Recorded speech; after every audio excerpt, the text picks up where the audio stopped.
군대 내 동성애 문제가 확산되고 있는 가운데 한국기독교 군선교연합회가 제17회 한국교회 군선교 신학심포지엄을 개최했습니다. 이날 심포지엄에서는 군형법 제92조 6항 폐지 반대와 함께 군대 내 동성애 대응책 마련을 촉구했습니다. 미국이 유엔교육 과학문화기구인 유네스코 탈퇴를 선언했습니다. 분담금 문제와 유네스코 기구 개혁의 표면적 탈퇴 이유 외에 미국은 유네스코가 헤브론 구시가지를 이스라엘이 아닌 팔레스타인 유산으로 등록한 데에 역사 왜곡이라며 반발하고 있습니다.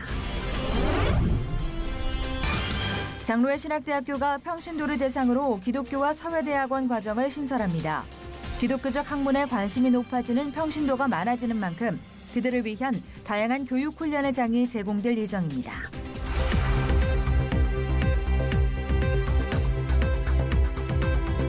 여러분 안녕하십니까? 양인순 목사입니다. 질병관리본부에 따르면 10대에서 20대 신규 에이즈 환자가 최근 5년간 1.6배 늘었다고 밝혔습니다. 보건복지 국감에서 나온 자료인데요. 이 통계를 매우 우려스럽게 보는 건 청년 에이즈 환자가 같은 기간 전체 신규 에이즈 환자의 증가 수치보다 8배나 많기 때문입니다. 젊은 에이즈 환자의 증가와 동성애 문제를 결코 떼어서 생각할 수가 없다는 게 전문가들의 지적인데요. 다음 세대를 책임질 청년들이 영육간에 건강해질 수 있도록 할 수 있는 모든 조치가 취해져야겠습니다. 첫 순서로 교계 뉴스부터 전해드립니다. 지난 여름 군대 내에서 동성 간 성행위로 적발돼 처벌받은 모 대위가 성병에 걸린 군의관임이 밝혀지면서 큰 파장을 일으킨 적이 있습니다. 하지만 일각에서는 이를 두고 성소수자에 대한 인권 침해라며 해당 군 형법 조항을 폐지할 것을 지속적으로 주장하고 있는데요. 군대 내 동성애 행위, 과연 허용해야 할 일일까요? 조홍현 기자가 보도합니다. 대한민국 군대는 군형법 92조 6항 군인이나 군인에 준하는 자에 대하여 학문성교나 그 밖에 추행을 한 사람은 2년 이하의 징역에 처한다는 조항을 근거로 군대 내 동성애와 성추행, 성폭행 등의 군기문란을 형법으로 금하고 있습니다. 한국기독교 군선교연합회에서 주최한 이번 심포지엄에서는 군대 내 동성애의 심각성과 해당 군형법 조항을 고수해야 하는 이유 등에 대해 논의가 진행됐습니다. 한국군선교신학회 이종윤 회장은 기조 강연을 통해 군 내에서 동성 간 성적 접촉과 성행위는 폭행과 협박뿐 아닌 상급자와 선임병의 은근한 압력에서 시작된다며 이는 건전한 전우회를 해치고 특히 부대 내 협력을 와해시키는 것으로서 부대를 성적 만족의 장으로 오해하게 하는 결정적 문제를 발생시킨다고 지적했습니다. 따라서 군대 내 동성애를 허용할 경우 군 생활과 업무에 막대한 지장을 초래하며 자살률이 높아지고 군내 보건과 건강 유지에 유해하며 성적 자기결정의 자유를 상실하고 범죄 요건이 구체화되기에 이 회장은 국가가 성소수자의 인권만을 고려한 정책 및 판결에서 벗어나 민주주의의 기본 원칙과 헌법 정신, 사람이 사는 세상에서 보편적이고 대중적인 기준의 잣대를 놓치지 않을 것을 요청하며 특별히 국가 안보를 책임지는 군대라는 특수성과 그 문화를 고려해 올바른 판단을 할 것을 촉구했습니다. 이어 부산대학교 길원평 교수는 주제 논문 발제를 통해 만약 동성 간 성행위를 허용할 경우 군 조직 내 계급 의식은 약화되고 군의 위계 질서도 무너질 것이라며 또한 학문 성교 시 에이즈뿐 아니라 각종 성병, 변실금 등에 걸릴 확률이 높아지는 등 군의 전투력에도 악영향을 끼칠 것이라고 밝혔습니다. 군대에서 전역하신 분들이 다 이 군형법을 유지해야 된다, 강화해야 된다. 이렇게 이분들이 군대에서 나온 사람들이 강화시켜야 된다는 뜻은 뭡니까? 그만큼 이런 피해자가 많이 생기기 때문에 있어야 된다는 뜻을 나타내고 있습니다. 길원평 교수는 헌법 제37조 필요에 따라 개인의 권리를 제한할 수 있다는 조항을 근거로 군대에서도 법률에 의해 군인의 동성 간 성행위를 제한하고 있는 것이라며 공동생활을 할 수밖에 없는 군대의 특수성을 고려할 때 군대 내 학문 성교 제한이 헌법에 위배된다고 볼 수 없다고 덧붙였습니다. 한반도 긴장 상황이 최정점으로 치닫고 있는 상황에서 국가 안보를 책임지는 군인이 개인의 성적 욕구를 해결하는 사적인 권리가 과연 국가와 사회의 공익보다 우선할 수 있는지 국민 모두가 심사숙고해야 할 사안이 되고 있습니다. 시채널 뉴스 조홍현입니다. 이어서 그 밖의 교계 소식 전해드립니다. 20세기 최고 신학자인 폴 틸리히의 통찰을 통해 한국교회의 문화적 이슈를 분석하고 진단하는 심포지엄이 18일과 19일 양일간 꿈의 교회에서 개최됩니다. 이번 심포지엄을 주관한 서정감리교회 한명준 목사는 포럼을 통해 자신을 성찰할 수 있는 다양한 문화의 범람 속에서 갱신의 기준을 마련하고자 한다며 한국교회의 갱신을 꿈꾸는 신학자와 목회자, 선교사들의 참여를 요청했습니다. 심포지엄에서는 독일 리젠스버그 대학 한스 슈바르츠 교수와 오스트리아 비엔나 대학 크리스찬 단치 교수 등 각 나라의 폴 틸리히 전문가들이 참여합니다. 한국교회 언론회가 성정치와 프리섹스 이데올로기, 동성애 조장을 담은 내용을 성교육 표준안에 들어가게 해서는 안 된다고 지적했습니다. 언론회는 기성세대들이 정치적 야욕을 위해 청소년들을 수단으로 이용해서 성을 문란한 나락으로 끌어내리는 부끄러움을 범치 말기를 촉구했습니다. 한국교회 교회학교의 부흥과 성장을 위해 시작된 교회교육 엑스포가 올해로 10회째를 맞이해 Building It Right, 교회학교 바로 세우기라는 주제로 명성교회에서 개최합니다. 이달 23일부터 이틀간 진행되는 이번 세미나에서는 교회학교가 잘 운영되고 있는 교회와 교육기관 등을 초청해 체험보수 등을 운영하고 교회 교육이 나아가야 할 방향을 모색하는 시간이 마련됩니다. 순복음 강남교회가 지난 11일 최명호 담임 목사의 설교집 희망 메시지 시리즈를 농어촌 미자립교회 목회자들과 나누는 목회자료 보내기 운동을 시작했습니다. 순복음 강남교회는 성도들의 정성을 모아 고향교회나 시골교회에 보내 목회자들을 격려하고 이를 통해 풍성한 강단이 되도록 돕고자 한다는 취지를 밝혔습니다. 사단법인 한국기독교문화유산보존협회가 오는 20일 총신대에서 종교문화재연구소 개소 및 소장 취임식과 제3회 학술 심포지엄을 개최합니다. 연구소는 한국교회의 근대 문화유산에 대한 문화재 등록의 앞장설 방침이며 기독교 문화재가 도시화와 개발 등에 의해 훼손되지 않도록 감시를 강화하겠다고 밝혔습니다.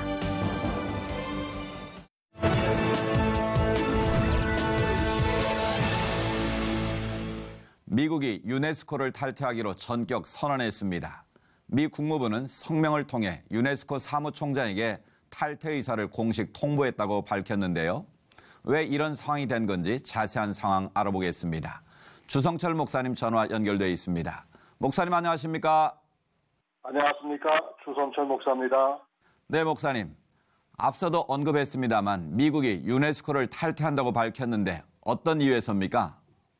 예, 물론 표면상으로는 유네스코가 증가하는 찬압금과 유네스코 기구의 개혁의 필요성과 함께 계속되는 반이스라엘 평양성에 대한 반응이라고 이야기하고 있고 이것은 간단하게 결정한 것이 아니라 이미 오랫동안 숙고한 후에 결정을 내린 것이라고 이야기하고 있습니다.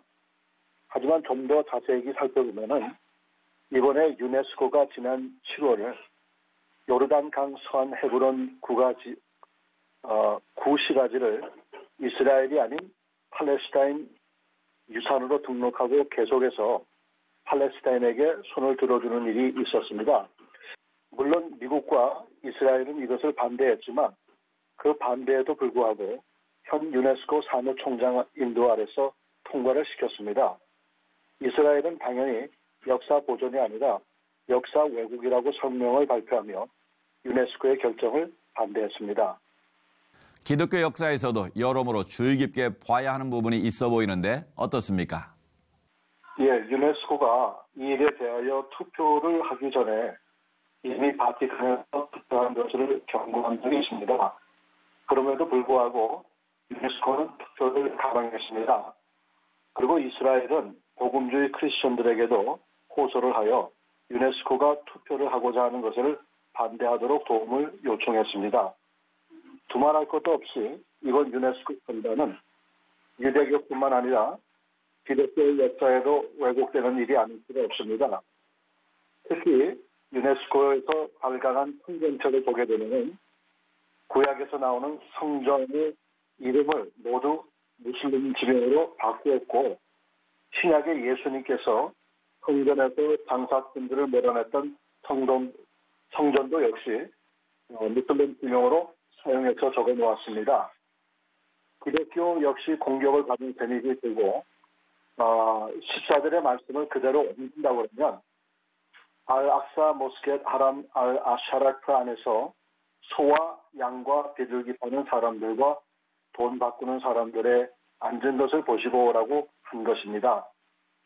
미국은 1982년에 유네스코가 이념적으로 구소련에 기울었다는 이유로 탈퇴했다가 2002년에 재가입한 경험이 있는데요. 이번 결정에 대해 미국 내 반응 어떻습니까? 물론 국제사회에서 미국의 역할이라는 것이 있습니다만 트럼프 대통령이 백악관과 직무 수행하면서 국내외로 많은 비판을 받고 있는 것은 사실입니다. 유네스코의 탈퇴 입장은 트럼프 대통령의 결정에 호의를 보이고 있습니다. 아시다시피 지난 2002년에 다시 가입했지만 유네스코가 2011년도 팔레스타인을 회원국으로 결정하고 오바마 미국 전 대통령이 8천만 불을 삭감해 준 것에 대해서 미국 내에서는 매우 비판적인 생각들을 하고 있습니다. 유네스코 사무국장이 이번 일로 유감을 표했지만은 결국 유네스코 역시 정치적인 영향을 받고 있는 상태라서 이번 미국이 유네스코 탈퇴에는 나름대로 정당성이 있고 이스라엘을 뒤이어서 다른 나라도 탈퇴서를 부인하지 않고 있습니다. 그렇군요. 미국이 국제기구와 이딴 불협화음을 내면서 우려하는 목소리도 높은데요. 어느 때보다도 평화에 대한 희망이 가장 간절한 때이니만큼 국제사회 노력도 필요해 보이는데 어떻게 보시는지요? 물론 국제적인 차원에서 보면 미국이 큰형 노릇을 하는 것은 사실이나 그것에 비해 국제기구의 회원국들도 역시 자신들이 해야 할 의무를 다하지 못한 것에 대해 그런 일도 있다고 봅니다. 유엔이나 유네스코는 정치 영향권에서 대하여 균형을 맞춰야 하는데 반이스라엘, 반미국으로 치우치다 보니 결국 이런 일이 초래되었습니다. 그런데 미국이 정회원에서 탈퇴한 것이지 유네스코를 전면 탈퇴한 것은 아니기 때문에 이제 새로 사무총장이 세워지고 유네스코가 원래 목적으로 되돌아가는 일을 시작한다면 다시 재가입을 할 수 있을 거라고 예상하고 있습니다. 그래서 세계의 정세가 너무 복잡하고 쉽게 풀려나가는 것은 아니겠지만 서로 기도하면서 이런 세계 기구들이 원래 세워진 이념과 목적으로 돌아가 세계 평화를 도모할 수 있기를 기도해 주시기 바랍니다. 네, 말씀하신 대로 세계 모든 나라가 평화롭게 살아갈 수 있는 환경이 만들어질 수 있도록 모든 나라가 최선의 노력을 다해야겠습니다. 목사님 말씀 감사합니다. 예, 감사합니다.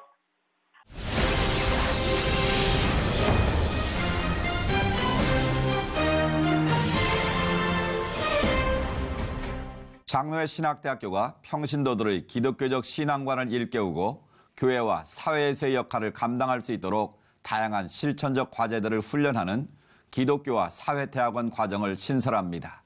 2018년 3월 학기부터 운영할 예정인데요. 오늘 이슈를 보는 창에서는 이와 관련해 장신대 임성빈 총장님 모시고 말씀 나눠보겠습니다. 총장님 안녕하십니까? 예, 안녕하세요, 목사님. 예, 바쁘게 나오셔서 감사합니다. 제가 감사드립니다. 앞서 말씀드린 대로 기독교와 사회대학원 과정을 신설 운영하신다고 하셨는데요. 어떤 과정인가요? 예, 원래 저희 학교에는 세계 선교대학원이 있었습니다. 네. 그런데 이제 세계 선교대학원의 정원이 50명인데 하나님 나라 선교의 관점에 맞춰서 이제 좀 더 저희가 그걸 세분화하기로 했습니다. 그래서 네. 선교신학과가 있고요. 그대로 존속하면서 이제는 평신도들과 목회자가 함께 참여할 수 있는 사회복지학과와 또한 상담학과가 생겼고요. 네. 또 그 안에 특이한 것은 평신도들이 참여하실 수 있는 신학연구과가 생겼습니다. 신학연구과. 예. 네. 그래서 평신도들이 본격적으로 이제 신학을 같이 공부하실 수 있는 장이 열리게 된 것입니다. 네. 특별히 이번에 기독교와 사회대학원 과정을 신설한 데는 특별한 이유가 있을 것 같은데요. 네. 올해가 종교개혁 500주년 아닙니까? 네. 종교개혁의 가장 큰 의미가 무엇일까? 저는 하나님 나라의 발견이라고 생각을 합니다. 네. 오직 말씀, 오직 믿음, 오직 은혜, 오직 그리스도, 오직 하나님께 영광. 이것이 이제 우리가 하나님 나라를 향해서 나가는 중요한 표대들인데요. 네. 특별히 그중에 또 중요한 게 만인 제사장설이죠. 만인 사제. 우리 모두가 주께 부름받았다. 제사장으로. 네. 그래서 한국 교회도 사실은 많은 소위 평신도들이 많이 계신데 이분들이 어떻게 하면 제대로 하나님 나라를 위한 제사장의 역할을 할 수 있을까? 이것은 신앙교육과 신학교육이 새롭게 필요하다고 생각합니다. 하나님 나라 중심으로. 그래서 저희가 이제 그분들을 구비시키기 위한, 평신도들을 구비시키기 위한 신학교육의 장을 마련하게 되었습니다. 네. 사실 평신도를 대상으로 한 전문 교육과정 개설 이번이 처음은 아니지 않습니까? 그렇습니다. 이번에 개설되는 과정과 어떤 차별화가 있습니까? 저희 학교는 예전부터 평생교육원이 있었고요. 네. 또한 평생교육대학원이 있었습니다. 평생교육원 과정에서는 이제 주로 여성들, 우리 이제 여전도회 회원들이나 여성들을 상대로 한 사모님들을 대상으로 한 교육과정이 상담, 성경 교육과정이 있었고요. 네. 또한 남성 집사님, 장로님들을 대상으로 해서 평생교육대학원이 있었습니다. 이른바 평대원이죠. 평대원. 네. 그런데 이것들은 다 이제 비학위 과정들입니다. 네. 신앙인으로서의 교양을 이제 평탄하게 하기 위해서 쌓기 위한 과정들이었고 이번에는 이제 본격적인 학위 과정이라고 볼 수 있습니다. 학위 과정으로. 네, 심화 과정으로 마련되었다고 볼 수 있습니다. 네, 네. 요즘에는 본인들이 맘만 먹으면 얼마든지 지적 욕구를 채울 수 있는 시대 아니겠습니까? 네. 특별히 기독교 관련 인문학 강좌도 많이 열리고 있고요. 네. 그런데 평신도들이 목회자가 되기 위해서가 아니라 신학 자체에 대한 욕구가 점점 많아지는 것 같거든요. 맞습니다. 그만큼 공부하는 평신도가 많다는 건데 네. 장신에 대해서 이런 사회적 변화에 대해서 어떻게 보고 계신지. 예.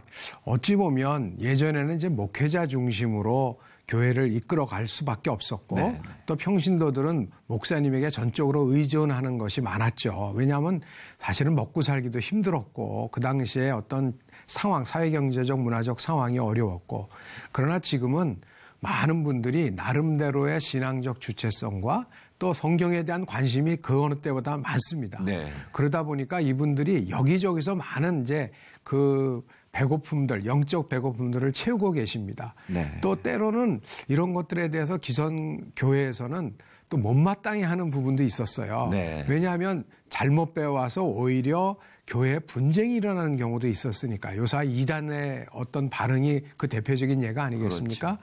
이런 것들을 우리가 안에 들어와서 목회자와 평신도들이 함께 공부할 수 있는 장도 필요하겠다. 네. 서로를 이해하면서 이것이 나아가서 교회를 위한 동역도 될 수 있겠다 하는 것이 저희 기독교 사회대학원이 지향하는 굉장히 중요한 목표입니다. 네, 네. 장신대처럼 특별히 신학 교육을 전문적으로 하는 기독교 교육기관에서 이런 추이를 잘 지켜보는 것은 특별히 의미가 있을 것 같습니다. 네. 맞습니다. 그러니까 지금 인문학의 열풍이 불지 않습니까? 네. 이것은 뭐냐면 그동안에 우리 사회가 물질을 추구하든 우리도 한번 잘 살아보자. 그래서 열심히 물질을 추구하다가 또 그 물질 추구 이후에는 자기 개발에 대한 욕구가 많았습니다.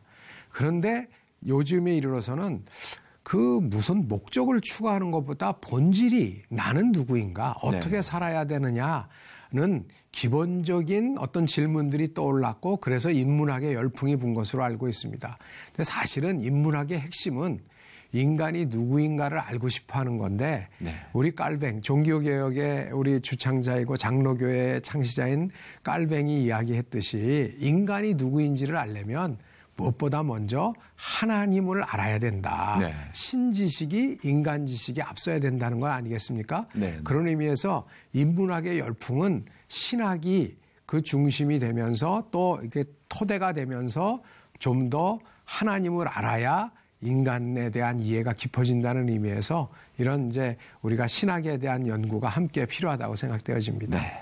그 평신도들의 지적 욕구도 높아지고 교육 저변이 점점 확대되고 있는 상황 아니겠습니까? 네네. 이런 흐름을 교회가 잘 읽어내는 것도 상당히 중요하게 봐야 될 것 같은데 어떻게 예. 보시는지. 모두에도 말씀드렸지만 종교개혁 500주년 맞이해서 한국교회 과제가 뭘까? 500년 전에 우리가 종교개혁을 일으킬 수밖에 없었던 하나님께서 종교개혁을 허락하신 이유 중에 하나는 과격한 너무 과도한 성직자 중심주의였죠. 네. 그래서 하나님께서 그 담을 허셨는데 500년이 지난 이후에 어찌 보면 또 그런 일들이 반복되고 있어서 하나님의 나라가 축소되고 있는 거죠. 그런 의미에서 하나님의 나라가 이 땅 위에 편만하게 펼쳐지기 위해서는 만인 제사장으로서의 우리 평신도들이 구비되어야 한다. 그래서 이제 그 구비를 제사장으로서의 구비, 우리 목회자들은 말씀과 기도에 전념하면서 교회를 섬기기 위한 제사장이고 평신도들은 정치, 경제, 사회, 문화의 영역에서의 제사장들의 역할을 하는 데에 신앙적 관점, 기독교적 세계관은 무엇인지, 가치는 무엇인지를 좀 더 분명히 알 필요가 있다고 생각합니다. 그런 의미에서 이제 우리가 이런 신학적 연구, 기독교와 사회대학원이 필요하다고 저희는 생각을 했습니다. 요즘 세대를 많이 걱정들 하고 계시지 않습니까? 도저히 인간의 힘으로는 그 해법을 찾을 수 없을 정도로 혼란스러운 상황들이 계속되고 있는데요. 모두들 입을 열어서 하는 말이 이럴 때일수록 교육이 더 중요하다. 맞습니다. 교육이 정말 살아야 된다. 총장님도 공감하시는지. 맞습니다. 근데 요사에 일어나고 있는 여러 가지 끔찍한 사건들, 이것은 우리의 가치와 세계관이 얼마나 왜곡되어 있는지, 하나님 중심의 가치에서 얼마나 물질 중심, 탐욕 중심, 향락 중심으로 그야말로 성경에서 얘기하는 육신의 정욕, 안목의 정욕, 이생의 자랑을 추구하는 세계관이 이 세상을 뒤덮고 있지 않습니까? 그런 의미에서 이 땅의 5분의 1이 19.7%가 기독교인이라고 하는데 우리가 좀 더 기독교인다워질 수 있다면 오직 믿음으로 살 수 있다면 이 세상이 변화될 수 있지 않을까. 그래서 남 탓하기 전에 우리부터 제대로 서인 나를 돌아보자고 하는 것이 바로 이런 공부를 하자는 의도입니다. 그렇습니다. 한 사람을 인격적으로 성장시켜서 사회적 책임을 감당할 존재로 키워내는 것이 바로 교육의 중요한 의미 아니겠습니까? 그렇다면 이번에 신설된 대학원 과정뿐만 아니라 한국 교회의 모든 교육 현장이 추구해야 될 비전이 있다면 어떤 것일까요? 무엇보다 먼저 하나님을 아는 것이라고 생각합니다. 하나님을 아는 것이 인간을 아는 우리의 모든 문제를 해결하는 근본이니까요. 그래서 종교개혁의 핵심이 하나님 앞에서 꼬람대오 아니겠습니까? 그래서 하나님을 아는 교육, 하나님 중심 교육이 중요하고 무엇보다 우리 기성세대들이 하나님을 아는 사람답게 살아가는 솔선수범이 중요하다고 생각합니다. 그러려면 좀 더 양보하고 이해하고 사랑을 받은 사람답게 무례하지 않고 좀 더 이웃을 위하면서 살아가는 좀 개인 중심이 아니라 자기 중심이 아니라 하나님 나라 중심, 이웃 중심의 공공적 신앙. 좀 영성도 자기 중심의 영성이 아니라 공공적 영성을 담보하는 그러한 솔선수범이 곧 교육의 핵심이고 내용이 돼야 된다고 생각합니다. 이번에 신설되는 기독교 사회대학원 입학하려면 어떻게 해야 되는지 그리고 당부 말씀 아울러 해주시죠. 그 마음이 있는 분들은 목사님들과 상의하셔서 저희가 이제 추천서는 목사님들의 추천서를 필요로 하죠. 그리고 하나님 나라를 위해서 좀 더 내가 신앙적 기초가 필요하다라고 생각하시는 분들, 또 하나님 나라 비전을 신학적으로 좀 더 분명히 알고 싶다 하시는 분들은 누구든지 환영을 합니다. 그래서 저희 장로의 신학대학 홈페이지에 오시면은 이제 다 그 안내가 되어 있고요. 오시면은 저희가 평신도도 환영을 하고 또 목회자들은 물론 환영을 합니다. 원서 접수는 언제부터? 11월 1일부터 8일까지 하니까 우리 장신대 홈페이지에 오셔서 접속해 주시면 좋겠습니다. 말씀 안에서 발견한 진리를 수호하고 바른 기독교 가치관을 세상에 전하는 역할, 교육을 통해 더 깊고 넓게 이루어지길 바라겠습니다. 총장님, 오늘 말씀 감사합니다. 감사합니다.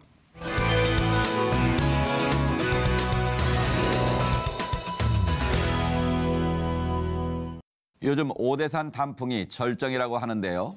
계절마다 다른 옷을 입는 자연처럼 깊어가는 가을, 한반도의 상황도 새로운 평화의 옷을 입을 수 있길 기대해봅니다. 시철 매거진 굿데이는 여러분이 직접 참여하실 수 있는 방송입니다. 아래 전화번호와 이메일로 언제든지 연락 주시기 바라고요. 인터넷을 통해서도 다시 보실 수 있습니다.